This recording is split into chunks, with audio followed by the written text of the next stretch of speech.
teknologi, saya menemukan masih ada beberapa anak-anak kita di sekolah ini yang masih motivasi belajarnya masih rendah. Menurut Ibu kira-kira apa yang membedakan baik? Kalau menurut saya nih, berdasarkan pengalaman, memang salah satu efek COVID itu berdampak luar biasa terhadap anak. Jadi anak-anak pun vakum belajar selama 2 tahun, bukan berarti vakum tidak belajar, tapi pembelajaran daring yang kita kasih ke anak itu karena kan juga pengawasan ya, karena kalau kita tatap muka kan tentunya berbeda gitu. Salah satunya. Kemudian yang berikutnya juga tentang teknologi. Seperti yang kita ketahui, teknologi itu kan juga bisa berdampak positif dan juga bisa berdampak negatif. Jika anak tidak bisa memanfaatkan teknologi dengan baik, tentunya itulah efek anak menyalahgunakan teknologi yang saat ini ada gitu. Jadi banyak kan nih anak-anak kan sudah pegang gadget nih berkembang dari balita bahkan ya sudah diberi kesempatan. Nah sekarang kita pun juga demikian. Saya yakin dari anak kelas 1 sampai dengan kelas 6 itu mereka sudah diberi gadget oleh orang tua. Jadi ada kesempatan mereka untuk mencari sesuatu hal yang mungkin lebih menarik daripada belajar. Itu yang pertama, karena pengaruh dari COVID kemarin yang menyebabkan adanya les ini ya pembelajarannya. Terus ada juga dari dampak teknologi ya, daya positif juga ada. Ibu yang kedua itu masalah literasi Bu. Saya juga menemukan masih membaca dan menulisnya itu anak-anak tingkatnya masih kurang. Kira-kira apa yang menyebabkan itu? Kalau menurut saya juga kurang latihan dan juga itu salah satunya efek dari transformasi teknologi yang sekarang gitu. Jadi anak-anak itu benar-benar kurang literasi ya. Kalau dulu kita kan semuanya serba buku paket dan sebagainya. Sekarang anak-anak itu sumber belajarnya tidak dari sana sih gitu. Sekarang kita yang harusnya mengubah itu semua gitu supaya pemanfaatan teknologi itu nanti bisa berdampak baik. Yang ketiga Ibu ada tentang literasi ya. Nah di sini jika kita memberikan anak-anak pertanyaan atau ya soal-soal yang panjang aja gitu, misalnya penyelesaiannya perlu menganalisis dulu gitu. Kadang-kadang itu kan anak-anak bosan atau kurang lah pemahamannya tentang pembahasan itu. Kira-kira apa ya pendapat? Ya, menurut saya sih juga itu anak-anak itu kan gaya belajar mereka juga berbeda ya. Kita juga perlu memperhatikan kebutuhan terhadap gaya belajar dia. Apakah dia mau visual atau audiovisual gitu. Diferensiasi lah yang harus memang kita tentukan. Yang kedua, anak-anak itu tidak sabaran kan. Jadi dia cepat bosan Ibu gitu. Jadi kalau kita menyajikan cerita itu dengan mungkin lebih menarik kemasannya atau sesuatu hal yang memang benar-benar ada di sekitar mereka, mungkin mereka akan lebih tertarik dan lebih bisa untuk mendalami lagi materi. Saya rasa sih itu ya. Dan bisa juga kita dengan membuat pola yang lebih menarik ya. Nah selanjutnya Bu, saya juga mau tahu tentang kesulitan belajar anak.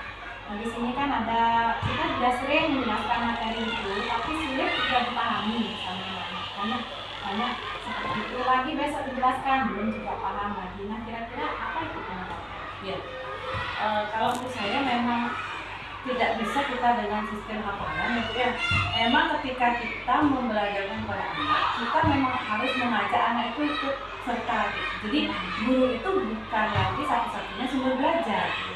Murid juga bukan objek gitu ya. Jadi muridlah yang subjek pembelajaran. Misalnya ketika kita menjelaskan tentang magnet, kita tak bisa menjelaskan materi gitu aja karena anak kan lupa. Begitu dia mempraktekkan ya macam-macam magnet, kemudian bagaimana sifatnya dengan dia praktek sendiri, tentunya dia akan lebih paham.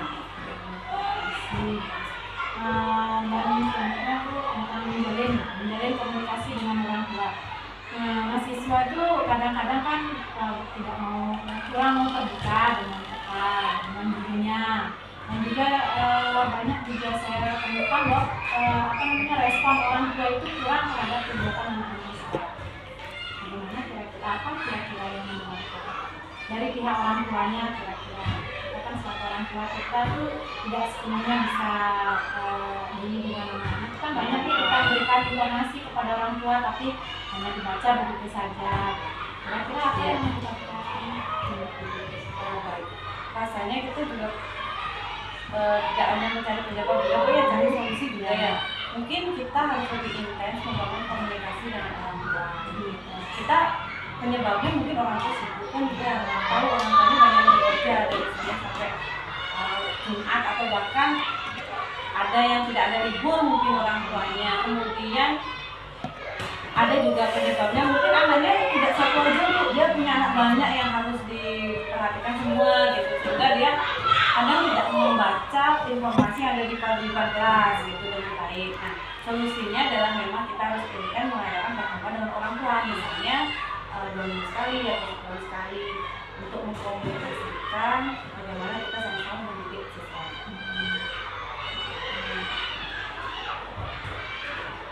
Terus selanjutnya Bu, yang poin keempat ini jenis masalahnya masih adanya guru yang belum menggunakan model-model pembelajaran secara lengkap dan sesuai dengan karakteristik siswa.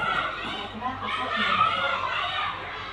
Kan belum semua guru di sekolah kita itu melibatkan model-model pembelajaran yang lengkap. Jadi mungkin kalau kita bukan menjudge sih ya Bu ya, tapi kebanyakan adalah guru-guru yang mungkin sudah senior ya umurnya gitu kan.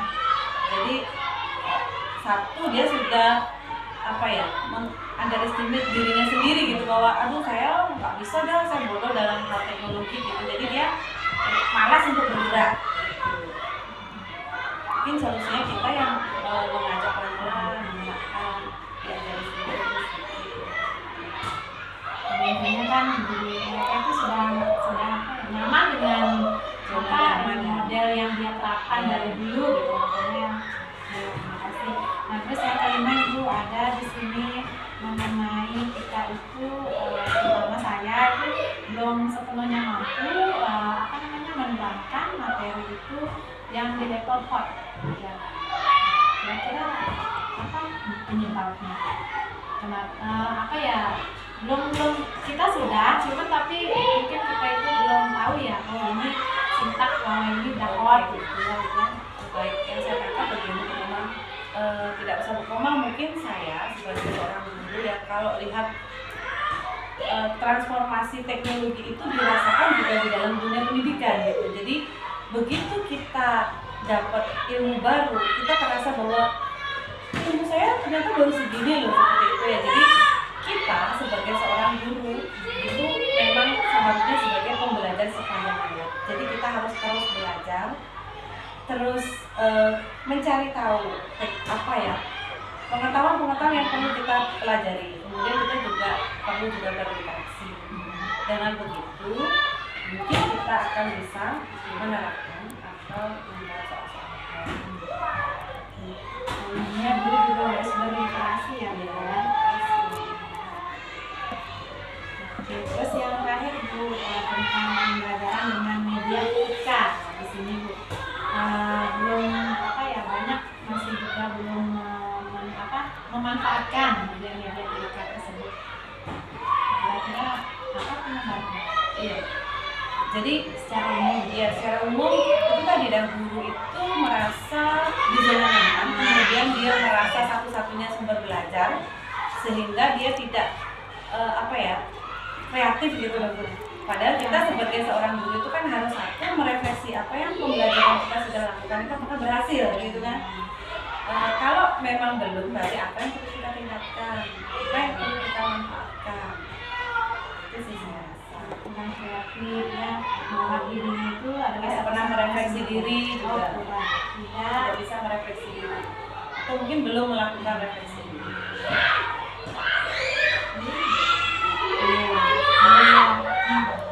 Sebenarnya sudah, tapi belum sepenuhnya ya. Oke Bu, terima kasih atas waktunya.